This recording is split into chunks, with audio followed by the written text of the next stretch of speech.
favorite twin. Jacob, on the other hand, liked to stay close to home. He learned how to take care of his father's flocks and herds. He learned to cook. He spent a lot of time with his mother, and of course, Jacob was his mother's favorite twin. One day Esau came in from hunting, and he was very hungry, and he smelled something good. Jacob was cooking something good. It might have been lentil stew. Esau stood before his brother and exclaimed, "I'm starving!" Then he demanded, "Let me have some of that." Jacob replied, "Are you really so hungry? Hungry enough to trade me your rights as the firstborn son?" Esau answered, "I'm about to die of hunger.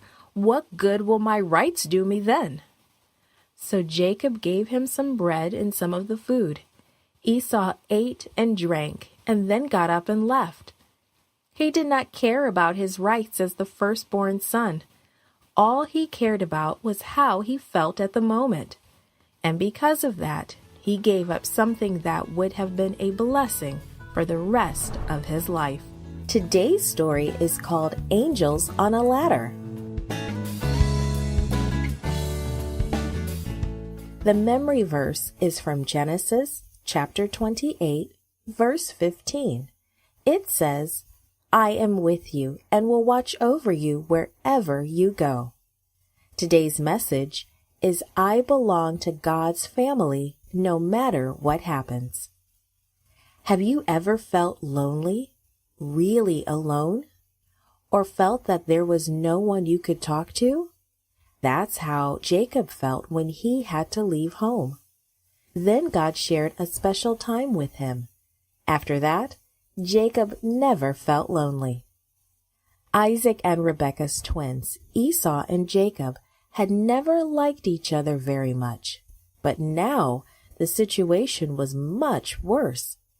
Jacob had tricked their father into giving him a special blessing. It was a blessing that Esau should have received. Esau was so angry at Jacob that he wanted to kill him. So their mother, Rebekah, decided to send Jacob to his uncle Laban. "Stay with your uncle for a while, Jacob. Give your brother time to cool his anger," she said sadly. Little did she know that she would never see Jacob again. So Jacob started out on the long trip to Laban's home, his mother's brother. His uncle Laban lived a long way from Jacob's parents. It was almost 500 miles through strange and dangerous country. Jacob was all alone, and he was frightened. He had no one to protect him from wild beasts or robbers, and he wasn't used to sleeping on the hard ground. He traveled as fast as he could. He knew he was running for his life. He knew his brother wanted to kill him. In a day or two, Jacob arrived at a special place. His grandfather, Abraham, had once built an altar there to worship God. Jacob was so tired that night, he may not have even known he was in such a special place.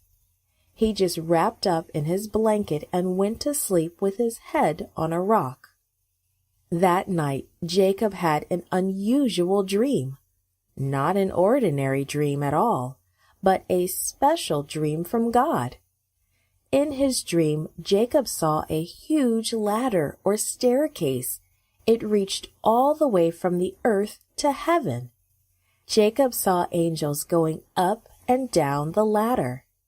God spoke to him, "I am the Lord, the God of Abraham and Isaac. I will be with you and protect you wherever you go, and I will bring you back to this land. I will not leave you." Jacob sat up and looked around. "The Lord is here," he exclaimed. "He is in this place, and I didn't know it." Jacob got up early the next morning. The stars were just beginning to fade away, and the sun was just beginning to light the eastern sky. Jacob wanted to do something to mark this special place. The Lord himself had spoken to him there. So he used the stone he had used for a pillow and set it upright in the ground. He poured oil all over it and dedicated it to God. And then he named this special place Bethel, the house of God. So Jacob continued on his journey.